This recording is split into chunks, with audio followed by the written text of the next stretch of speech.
Se a gente continua falando sobre violência, agora duas informações preocupantes. Dispararam as mortes de crianças e adolescentes pela Polícia Militar aqui de São Paulo e também as mortes de PMs em serviço nos últimos 2 anos. A repórter Danúbia Braga traz as últimas informações e, inclusive, há um crescimento expressivo em relação a esses dados. Danúbia, bom trabalho, boa noite. Isso mesmo, Thiago. Boa noite para você, boa noite a todos. Esse relatório que foi produzido pela Unicef e também pelo Fórum Brasileiro de Segurança Pública mostrou esse crescimento, principalmente no que diz respeito a mudanças de protocolo das câmeras corporais dos policiais e também nos mecanismos de controle de segurança. Quando a gente fala em números absolutos, a gente até preparou uma arte para mostrar para quem acompanha a gente esses números. 77 crianças e adolescentes entre 10 e 19 anos foram mortas em intervenções policiais no estado de São Paulo em 2024, mais do que o dobro registrado em 2022, quando foram 35 vítimas. Considerando, então, as crianças e os adolescentes vítimas dessas mortes tão violentas, 34% foram mortos por policiais em 2024, que significa 1 a cada 3 mortes, então, nessas intervenções. O que aconteceu em 2022 foram 24% quando a gente fala em porcentagem. Aí, olhando um recorte para os adultos, esse número vai para a proporção que era 9% em 2022, salta para 18% no último ano. Outro dado que chama muita atenção é o número de mortes expressivas também de policiais que morreram ali fazendo o seu serviço, desempenhando as suas funções. Em 2024, foram 14 agentes assassinados, um aumento de 133% se a gente comparar com 2022, onde tiveram registros de 6 mortes. O estudo, então, revela que, apesar da continuidade do programa de câmeras corporais em São Paulo, algumas mudanças podem ter impactado, então, nesses números. Entre 2022 e 2024, para se dar uma ideia, houve 46% de redução no número de conselhos de disciplina, que são responsáveis ali por julgar policiais que cometeram algum crime ou alguma infração.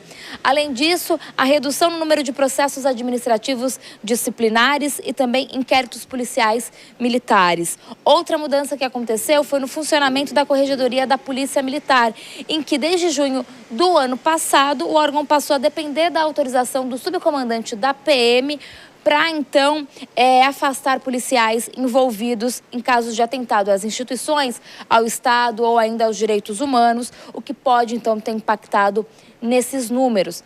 Também uma mudança que foi aí prevista, proposta na realidade pela Secretaria de Segurança Pública de São Paulo, que seria em relação aos usos de câmeras corporais, que deveriam ter o acionamento por parte do policial, também o tempo ali de armazenamento dessas imagens, que de acordo com esse estudo, isso não seria positivo na questão da transparência e também efetividade do monitoramento das abordagens policiais. Nós então entramos em contato com a SSP para falar a respeito desses números e nós tivemos a seguinte resposta, que as forças de segurança do estado de São Paulo não compactuam com os desvios de conduta ou excessos por parte dos seus agentes, punindo então com absoluto rigor todas as ocorrências. Tanto que desde 2023, 550 policiais foram presos e 364 demitidos ou expulsos, reforçando o compromisso então da Secretaria de Segurança Pública com a legalidade e também a transparência.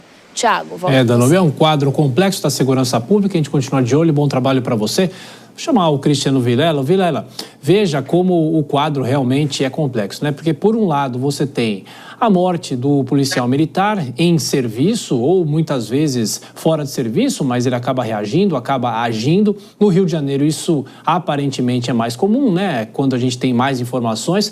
Agora, você tem mais jovens, adolescentes morrendo em confrontos com a polícia.